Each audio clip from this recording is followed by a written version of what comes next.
Hello YouTube, as promised, here's my second video for today. As requested by Generalsplatton, I'm posting a video about the Plague Hulk. This Plague Hulk is featured on Cool Mini or Not and as well in the annual 2009 because it scored over 8.0 on the Cool Mini or Not picture comparison site. Well, what did I do? Of course, the miniature is just a standard miniature from Forge World. It's called the Plague Hulk.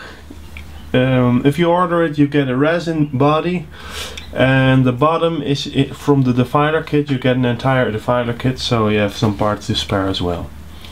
What I did with the miniature, first off, I painted the legs of the figure with Panzer Green, I think it's called, from the Vallejo Army Color series. The miniature has then been, also the metal parts have all been painted with bolt gun metal, I think it is, with black ink. Heavily used dry pigment powders from MIG Pigments, the red rust pigments. The figure itself, the body, is entirely done by airbrushing. So I wanted to have a very diseased look, so I started off with the regular skin tones and cross these with either green, where gangrene has already set in, or reddish tints from irritation, inflammation, whatnot you get with diseases. After airbrushing the entire figure, I've gone over it with a brush to pick out all the buboes, I think it's called in English.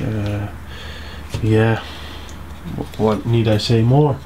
The figure itself, I think it's one of my best figures at the moment. I think it's a very cool miniature to paint. The rules of it are fun if you play a Nurgle list, otherwise the figure itself is a bit expensive in its points.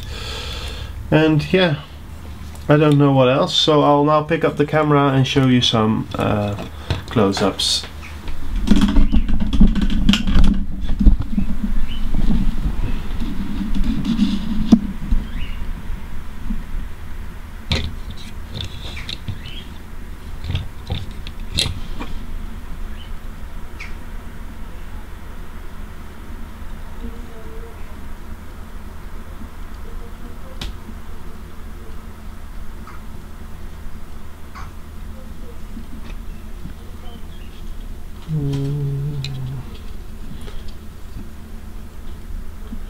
Oh, what I forgot to mention is all the rancid parts, like the wounds over here.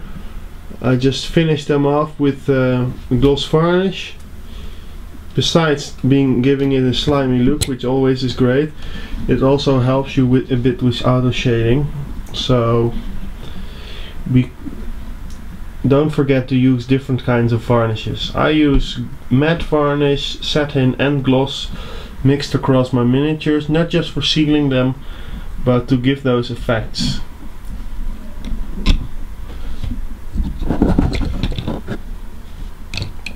One tip I can give you with these varnishes, for example, is that if you paint an opaque surface, then go across it with the pattern you think is really cool, and if you leave it at that, usually the pattern itself will look as to being painted on top of your flat surface, while if you cover it with a satin or gloss varnish, the eye will blend these layers together and it usually ends up just the way you like it. Well, that's it for now, YouTube.